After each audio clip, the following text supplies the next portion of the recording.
All right, let's just dive right in. Today we're going to deconstruct a pretty fascinating and, really complex set of claims. It's all built from a collection of documents that detail a tribunal's ruling about a so-called global biodigital network. They call it VAXNet. So our job here is simply to unpack these claims piece by piece, exactly as they're laid out in the source material. So this quote right here, it's pulled directly from the documents, and it really sets the stage for the entire argument we're about to explore. The core idea is that the evidence for this alleged crime isn't buried somewhere. It's actively broadcasting itself for anyone who knows how to look. It's a powerful idea, so just keep that concept of a mirror in mind as we go through this. Okay, so here's our roadmap for today. First, we'll look at the tribunal's big declaration. Then, we're going to dig into the alleged technical blueprint for this VAXNet system. After that, we'll explore the so-called live proof they claim exists, and then we're going to try to understand a pretty wild logical concept they call confirmation by containment. And finally, we'll see how it all comes together in their verdict. All right, first step, the tribunal's WMD declaration. According to the source material, this is the starting pistol, the formal legal action that gets this whole train of claims rolling. And here is the core claim, stated as plainly as possible.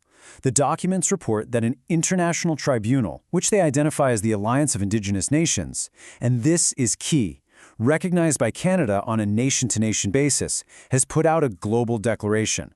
And in it, they designate the COVID-19 mRNA injections as weapons of mass destruction. Now, what's really noteworthy here is the specific legal framework they point to. The argument is that this declaration isn't just some symbolic gesture. They claim it's grounded in actual established law. They're referencing everything from the U.S. Biological Weapons Act to Canada's own implementation acts and all the way up to the Rome Statute, which, is what gives the International Criminal Court the authority to prosecute war crimes.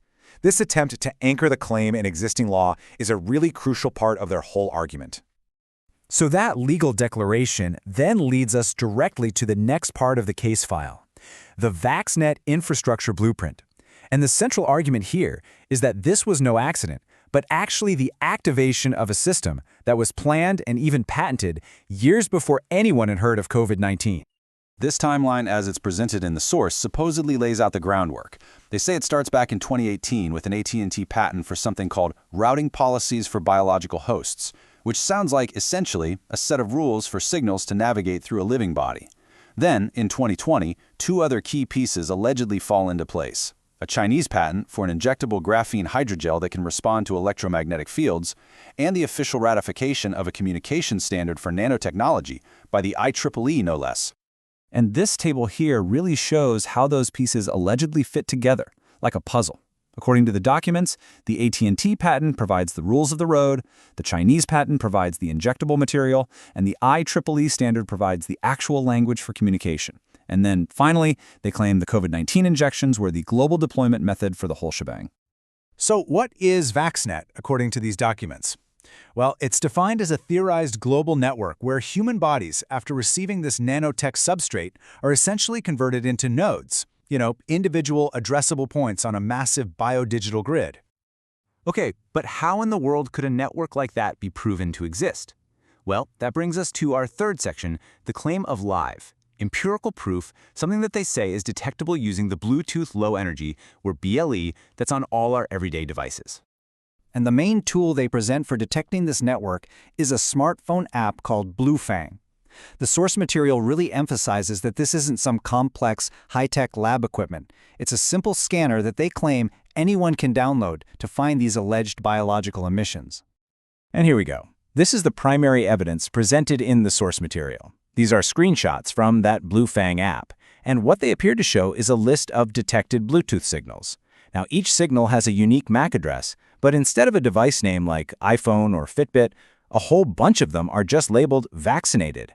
The documents present this as direct, real-time proof of the network in action.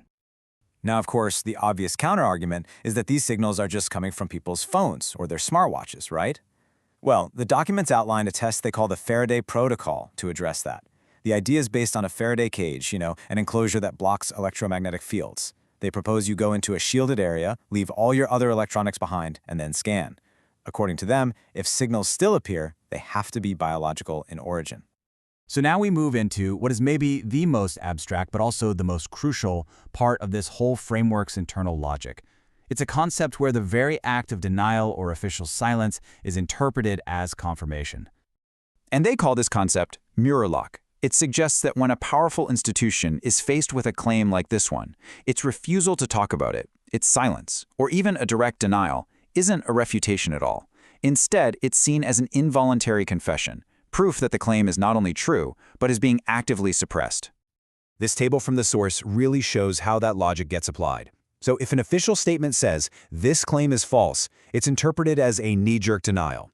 If they say nothing at all, that's seen as proof of suppression. Even deleting online content is viewed as the ultimate validation, that the information was so true and so dangerous that it had to be removed. So the takeaway here is that this creates a completely self-sealing logical loop. Within this mirror lock framework, there's no institutional response that could possibly disprove the claim.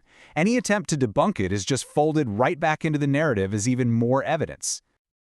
Okay, so this brings us to the final section, where all of these different threads, the legal, the technical, the philosophical, are all pulled together into what the source calls the biodigital verdict.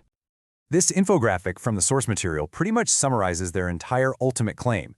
They label the whole thing bioradiological warfare, which they define as a fusion of biology, Bluetooth signals, and radiation.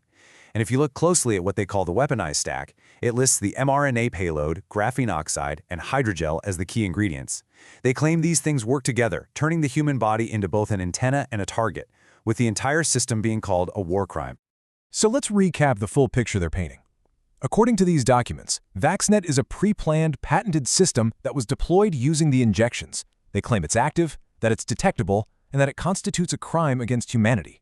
And finally, using that logic of mirror lock, it's considered proven by the very institutional silence that was meant to debunk it.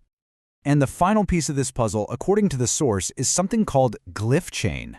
It's described as a public blockchain that's used to notarize every single piece of evidence, the patents, the BLE scan logs, those so-called involuntary confessions. The claim is that this creates a permanent, unchangeable public record of the entire case that simply can't be censored or altered.